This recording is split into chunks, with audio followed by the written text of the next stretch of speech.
특히 우리는 이제 어떻게 플레이를 해야 할까? 자, 이 인피니티브 게임에서 인피니트 게임, 착한 사람이 나쁜 일을 저지르면 땅콩이나 벌, 갑각류의 극심한 알레르기 있는 사람은 위험한 상황에서 에피네프린 주사로 목숨을 걸 수 있다. 그리고 그 주사는 시장 점유율 90% 이상을 장악한 에피펜일 확률이 높다. 에피펜. 그리고 에피펜은 아나필락시스 쇼크, 특정 항원에 접촉된 후에 발생하는 과민성 알레르기 쇼크 증상으로 사망에 이를 수도 있는 쇼크를 치료할 수 있는 에피네프린 자동 주사기 브랜드다. 정증 알레르기를 앓는 사람에게 에피펜은 필수적인데 유효기간이 12개월이므로 사용자는 그것을 매년 교체해야 한다. 두 팩에 $100에 쓰므로 회사 입장에서는 괜찮은 사업이었다. 2007년 마일란이라는 회사는 에피펜 브랜드의 독점 판매권을 매입했다. 에피펜의 시장 범위는 독보적이었고 당시 같은 현황의 복제적이었던 마일란이 에피펜의 가격을 매년 22% 인상했지만 이를 막을 길이 없었다. 2014년 마일란의 이사회는 에피펜 가격의 인상이 주가에 미치는 영향을 보고 판돈을 더욱 올리기로 했다. 그들은 임원 몇 명을 선택해서 일생이때의 기회를 줬다. 5년 후 저당 순이익을 2배로 만들면 수익금 수억 달러 보너스를 나눠주기로 했다. 지위가 가장 높은 임원 5명이 각각 $1억 달러씩 벌 기회였다. 이 제안을 수락한 그들은 에피펜 가격 인상률을 22%에서 32%로 올렸다. 2009년 1월 15번째의 가격 인상을 강요한 마일란은 2010년 에피펜 두 팩의 가격을 역대 최고가인 $600로 공표했다. 이는 6년간 500%나 인상된 가격이었다. 마일란은 하원감시위원회의 조사를 받고 대중의 엄청난 항의에 시달린 뒤에야 가격 인상을 멈췄다. 그렇지 않았더라면 가격을 계속 올렸을 듯하다. 유의 CEO 헤더 브레시는 이런 가격 폭등을 반성하냐는 질문에 이렇게 답했다. 현 의료보험 제도의 합당하게 회사를 운영할 행위를 사과할 생각은 없습니다. 참고로 책임있는 행동이란 자신의 한 행위에 책임을 지는 태도이지 그 책임을 제도에 돌리는 처세가 아니다. 마일란의 윤리적인 태세가 완전한 수준이 있으므로 브레시는 자기 자신과 회사가 어떤 잘못을 저질렀는지 깨닫지 못했다. 너무나 놀랍게도 브레시는 에피펜 스캔들이 좋은 일이라고 주장했다. 이 스캔들이 터진 덕분에 사람들이 의료보험 제도의 문제점에 주목하게 되었으며 긍정적인 변화가 나타나기 시작했다. 마일란이 주주의 수익 극대화보다도 윤리 준수의 대명분을 중시했다면 아무런 무리를 일으키지 않고 훨씬 빨리 긍정적인 변화를 일으킬 수 있었다. 비윤리적인 행동으로 적발되고 자기 행동에 책임지기를 거부해놓고 제도의 문제점을 찾아내고 해서 정의로운 영웅이 되지는 않는다. 게다가 에피펜 폭리 사태가 터지고 2년이 지난 뒤에 마일란은 오리지널 의약품인 에피펜을 제네릭 의약품, 즉 이미 출시된 약을 동일하게 만드는 복제약으로 분류해 정부에 과다한 비용을 청구했다. 그리고 그 행위로 법무부에서 4억 6,500만 달러의 벌금을 선고받았다. 윌리엄 D. 와인랩 국무총리 직무대행은 다음과 같이 설명했다.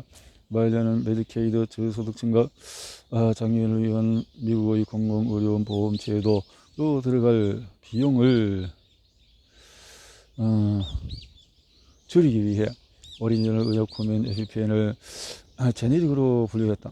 납세자의 자금을 받는 마일란과 같은 회사는 양심적으로 법을 준수할 필요가 있다. 아마도 마일란은 윤리적인 행동에 극심한 알레르기가 있는 듯하다. 그러나 뒤틀린 보상 책임으로 착한 사람이 나쁜 짓을 저지르지 않는다. 만약 비윤리적인 행동의 원인이 잘못된 보상 제도 단 하나라면 그런 행동에 가담한 사람들은 죄책감에 사로잡혀 밤에 잠도 못 이룰 것이다. 하지만 그들은 자신의 행동을 아주 관대하게 바라보는 듯하다. 특히 브레시는 방어적인 태도를 일관하며 이루어지는 기색조차 없어 보였다. 윤리적인 태색 현상을 연구하는 사회과학자들의 주장에 따르면 이렇게 상대의 신뢰를 저버리는 사람들의 성격이 사악하다기보다는 자기 기만에 빠진 것이다. 자기 기만에 빠진 것이다. 자기기만 인간이 자기 자신의 행동을 합리화하는 능력이 아주 뛰어나며 스스로를 기만하고 자기에 대한 비윤리적인 행적을 정당화한다. 그래서 이성적이고 사리 분별을 잘하는 사람들조차 자신이 잘못된 행동이 옳다고 믿기도 한다. 노트르담 대학교 기업윤리학 교수 앤 템블룬셀과 노스웨스턴 대학교 갤러그 경영대학원 조직관리론 교수 데이비드 메시건 조직의 자기기만 기제를 연구했다. 그들은 사람들이 개인으로서 혹은 단체로서 인지하지도 못한 비윤리적인 행위를 할 수 있는 방법 몇 가지를 연구로 밝혀냈다. 그 방식은 불편할 정도로 단순하고 평범했다. 첫째로 어느 표현에서 자기기만 현상이 발생할 수 있다. 정확하게 말하자면 원곡어법을 사용할 때다. 사람들은 보통 불쾌하거나 견디기 어려운 행동을 할 때 그것의 부정적인 영향을 받지 않기 위해 완곡어법을 사용한다. 정치인들은 공문이 국가 가치관에 어긋나는 일이고 비인도적인 행동이라는 사실을 알고 있었다. 그래서 강도 높은 시물은 9.11 테러 이후에 불편함 없이 조국을 지키는 좋은 방법이 되었다. 비즈니스 세계에서도 마찬가지다. 어떤 행동의 영향력을 완화하거나 모호하게 만드는 표현을 일상적으로 사용한다. 제조업계의 관행이 공장 근로자나 환경에 미치는 악영향이라고 말하지 않고 외부 효과로 표현한다. 사용자 경험을 증진하기 위한 제품의 게임화라는 말이 이윤을 극대화하기 위해서 사용자가 우리 제품에 중독되게 하는 방법을 개발했습니다 라는 말보다 훨씬 듣기 좋다. 사람들의 행동을 데이터화한다거나 데이터 마이닝 기술을 활용한다는 말은 사람들이 무엇을 클릭하고 어디로 이동하고 어떤 습관이 있는지 추적한다는 것을 선호한 표현이다.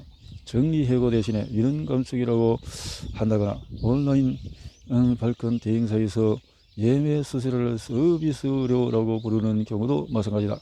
이렇듯이 표현에 따라서 책임감을 경험할 수 있다. 하지만 반대로 표현법으로 인해서 더욱 윤리적으로 행동하게 될 수도 있다. 회사에서 있는 그대로 직접적인 표현을 사용한다고 상상해보자. 아마도 더 창의적이고 윤리적인 방법으로 목표를 달성하고자 노력하게 되고 그 과정에서 더 나은 기업 문화가 형성될 것이다. 이에 관해서는 추후 더 자세히 설명하기로 하겠다. 둘째로 인간관계 소설에서 자기 자신을 제외하는 자기기만도 윤리적인 태세를 불러일으킨다. 비윤리적인 행위를 저질러 놓고 제도를 터다는 마일란의 CEO가 여기에 해당한다. 어떤 종류의 자기 기만이 심화되면 제품에서 기인한 문제의 책임을 소비자에게 떠넘기기도 한다. 제품이 사회적인 무리를 일으켰을 때 매수자 위험 부담 원칙, 즉 매수자 본인의 물품을 확인할 책임이 있다는 원칙을 내세우는 시기다. 적법한 개념이긴 하지만 우리 제품이 마음에 들지 않으면 안 사면 되지 않느냐 하는 말은 셈이다. 문제가 있는 제품에 대해서 해당 기업의 책임을 물으면 임원들이 늘 하는 말이다. 물론 소비자의 선택이 중요한 요인이긴 하다. 그러나 기업이 인간관계에 완전히 배제될 수는 없다. 흡연으로 건강을 망친 사람의 흡연 행위에 스스로 책임져야 하는 것은 사실이지만 그 인간관계에서 담배 회사도 빠질 수가 없다.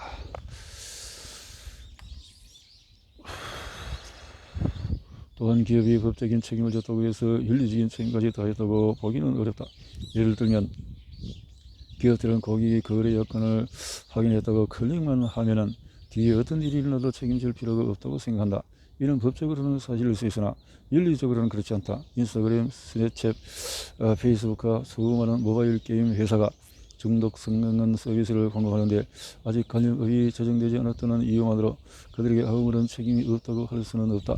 특히 중독성을 알면서도 무한 스크롤 이나 좋아요 버튼 혹은 연관 콘텐츠 자동 재생 기능을 도입해서 사용자가 더 오랫동안 서비스를 이용하도록 유도하는 경우에 더욱 문제가 된다. 이런 기업들은 이와 같은 기능을 도입하거나 고객의 개인정보를 수집하는 이유를 해명할 때 늘 사용자 경험을 증진하기 위해서라고 말한다. 기업들의 이런 행위로 사용자가 실제 일부 이익을 얻을지라도 분명히 대가도 뒤따른다. 발생 가능한 사용자의 손해를 이익과 비교해 따져보고 기업이 사용자의 가치관을 침해하지는 않았는지 확인하는 것이 바로 윤리다. 세상에 공짜는 없다. 페이스북 창립자 CEO 마크 제커버그는 페이스북을 향해서 비판적인 여론이 쏟아지자 정부의 관련 법을 강화해달라고 요구하며 2019년 워싱턴 포스트에 다음과 같이 입장을 표명했다. 정부와 담당 부처에서 더욱 적극적으로 규제해야 한다. 인터넷 관련법이 제정되면 인터넷의 장점들을 그대로 지킬 수 있을 것이다. 이런 밀턴 프리드먼이 주장한 기업의 책임같이 페이스북은 법과 윤리적인 관습이 확실하게 강제해야만 윤리적으로 행동할 수 있다는 말이다. 안타깝게도 이제 기술 소셜미디어 같은 분야에서는 윤리를 법으로 제정해야 될 때가 된 듯하다. 어쩌다가 이 지경까지 왔을까?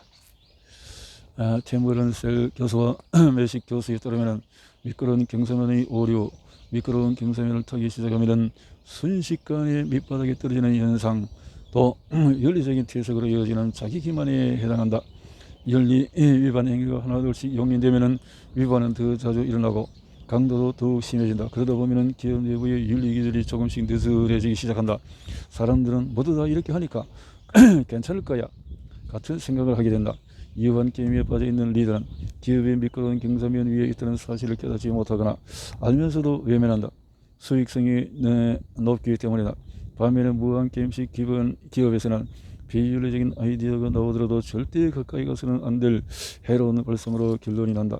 같은 아이디어가 윤리적인 대색 현상을 겪는 유한게임식 기업에서 논의되면 정말 훌륭한데요. 왜 진작 이 생각을 못했을까요? 라는 식의 반응이 나온다.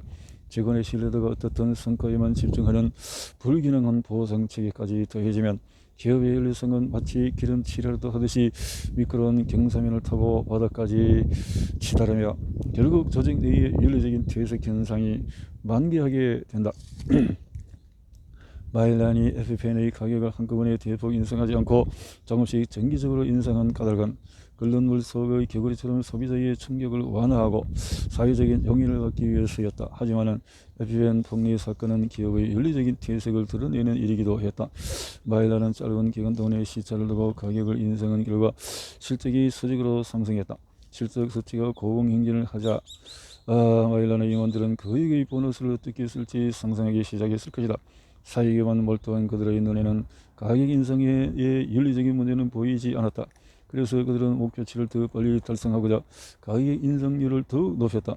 약물 중독자가 참지 못하고 또 다시 약물을 주사하는 형태와 비슷했다.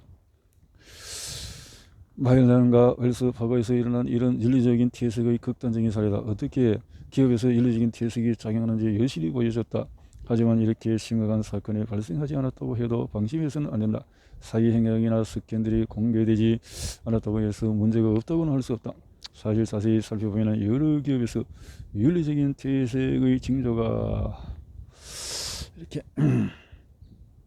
회계 장부를 조작하고 혹은 제품을 구매한 고객에게 판매 보조금 명목으로 일정 금액을 되돌려 준다고 선언한 뒤에 환급 신청 과정을 의도적으로 복잡하게 만든다.